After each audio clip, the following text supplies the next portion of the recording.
Good morning everyone. Tara, basa na tayo ng ating libro guys. Magandang Balita Biblia. Today is 1 December 2023. Advance Merry Christmas.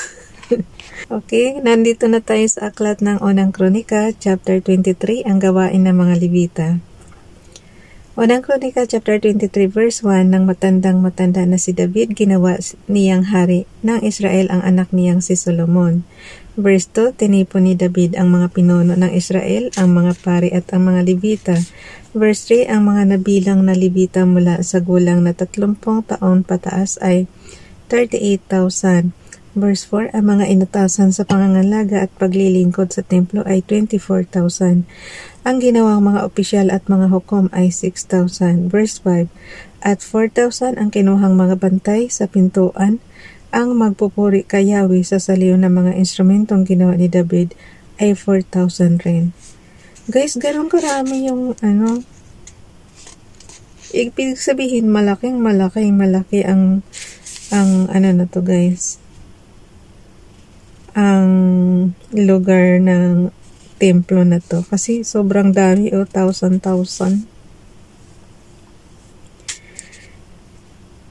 Verse 6, pangatlong pangkat ni David, ang mga Levita ayon sa tatlong anak ni Levi na sina Gershon, Kohat at Merari.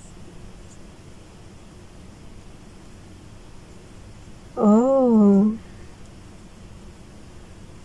Aanihin niyo mabuti guys yung verse 6, pinagtatlong pangkat pala, sorry guys.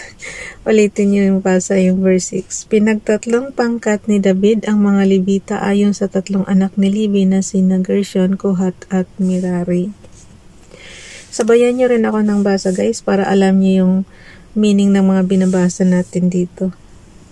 Verse 7, ang mga anak ni Gershon ay sina Ladan at Simi. Verse 8, tatlo ang anak ni Ladan, si Jehiel na pinuno ni Zitam at si Joel. Verse 9, tatlo rin ang anak ni Simi, sina Zelomit, Hajiel at Haran. Sila ang mga pinuno ng mga angka na nagbuhat kay Ladan.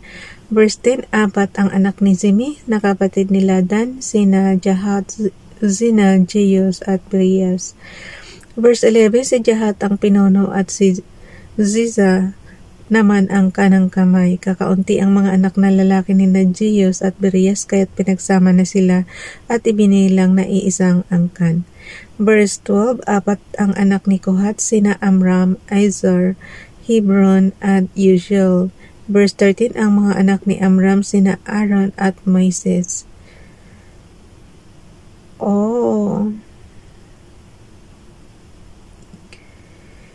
Si Aaron at ang kanyang mga anak ay binukod upang mangalaga sa mga ganap na sagradong bagay habang panahon sila ang magsusunog ng mga handog sa harapan ni Yahweh. Ibig sabihin guys, sila Moises at Aaron, anak ni Amram. Mayroon pa silang isang kapatid na babae. Yung si Aaron, si Moises, tsaka sino ba yung pangalan ng babae guys? Tatlo yan, binabanggit sila dito sa Bible nung nauna natin binasa Okay. Ulitin ko lang ulit dito sa verse 12. Hirap kasi ako mag-retrieve ng pangalan ng family tree nila. Unang Kronika, chapter 23, verse 12, apat ang anak ni Kohat, sina Amram, Izar, Hebron at Uziel.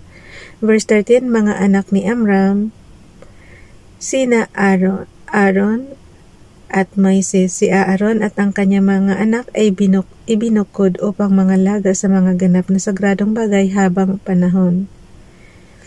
So yung mga Levita guys, up to now talaga yan. Sila ang magsusunog na mga handog sa harapan ni Yahweh, maglilingkod at magbabasbas sa pangalan ni Yahweh magpakailanman. Verse 14, ngunit ang mga anak ni Moises, ang lingkod ng Diyos, ay ibinilang na kasama ng mga Levita. So kasama sa mga Levita yung mga anak ni Moises. Verse 15, ang mga anak ni Moises ay sina Gershon at Eleazar. Verse 16, sa mga anak ni Gershon, si Zebul ang pinuno. Verse 17, kay Eleazar naman ay si Rehabias na kaisa-isa niyang anak na lalaki. Si Rehabias naman ay maraming anak.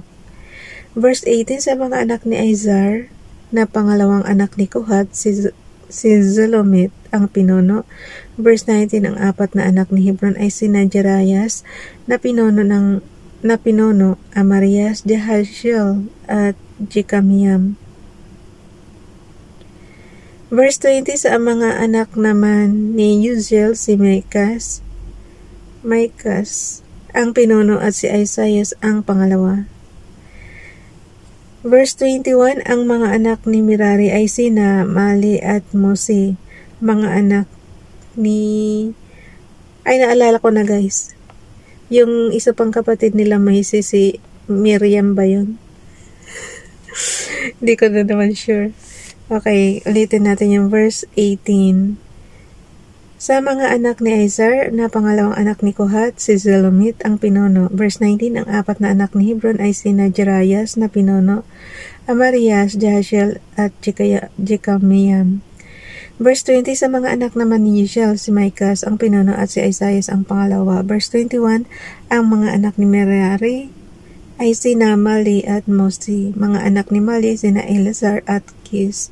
Verse 22, namatay si Eleazar na walang anak na lalaki kundi panay babae. Sila ay napangasawa ng kanilang mga pinsan na mula sa angkan ni Kish. Noong araw guys, huwag kayong magtaka na mag-aasawa yung mga magkakamag-anak. Kahit nga magkapatid, pamangkin, yan. Kasi para dumami ang mga tao. Pero sa panahon natin ngayon na bali up to 3rd degree yata bago pwedeng asawahin yung kamag-anak mo. Yung magpinsan, magkapatid, hindi pwede. Pero sa panahon nila, pwede yan. Okay, sila ay napangasawa ng kanilang mga pinsan na mula sa angkan ni Kish. Verse 23, tatlo naman ang mga anak ni Mose, sina Mali, Eder at Jeremoth. Verse 24, ito ang bumubuo sa lipi ni Levi ayon sa angkan na at sambahayan. Bawat isa mula sa edad na 20 pataas ay katulong sa paglilingkod sa templo ni Yahweh.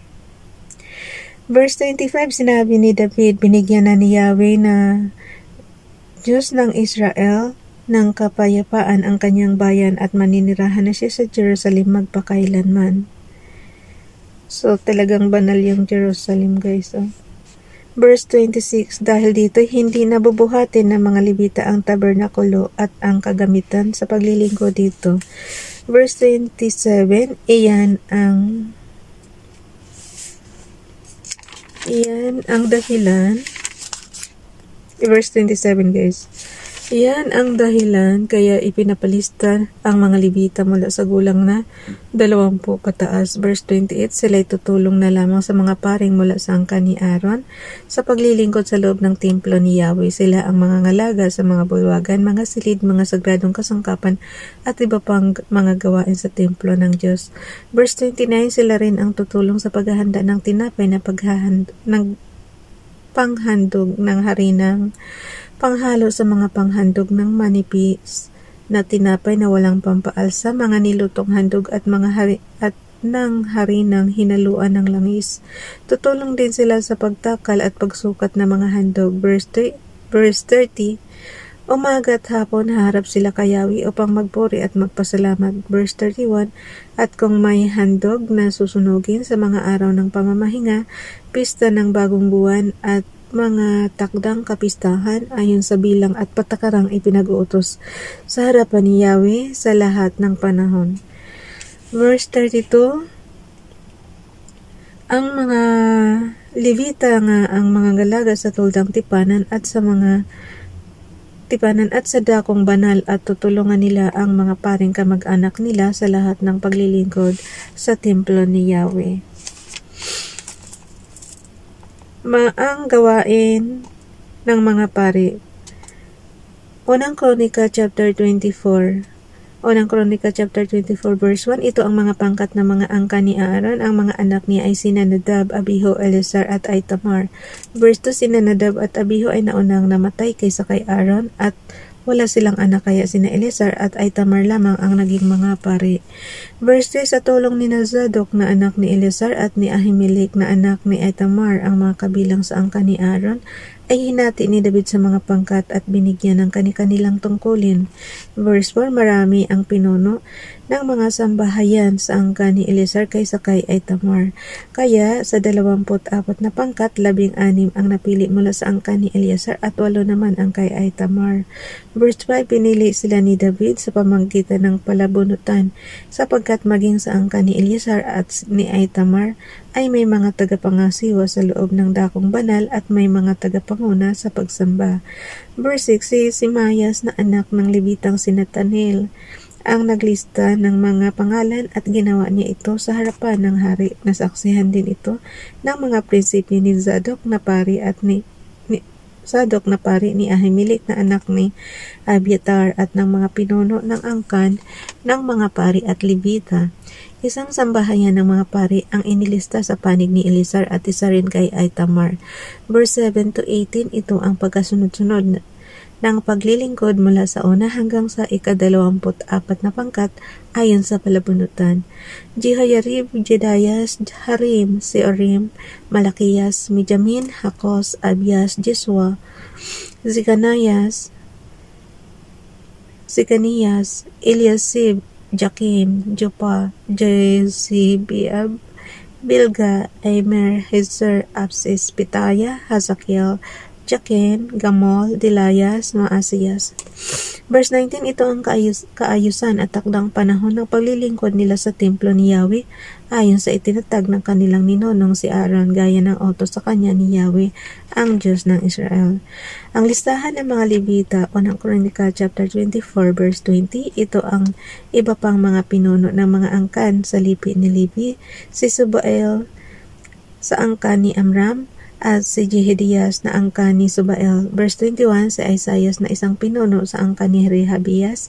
Verse 22, si Zelomod sa angkan ng Isharita at si Jahat sa angkan ni Zelomod. Verse 23, si Nachirias, Amarias, Dehashiel at Jekamiah sa angkan ni Hebron. Verse 24, si Micah sa angkan ni Yehiel, si Zamir sa angkan ni Micas.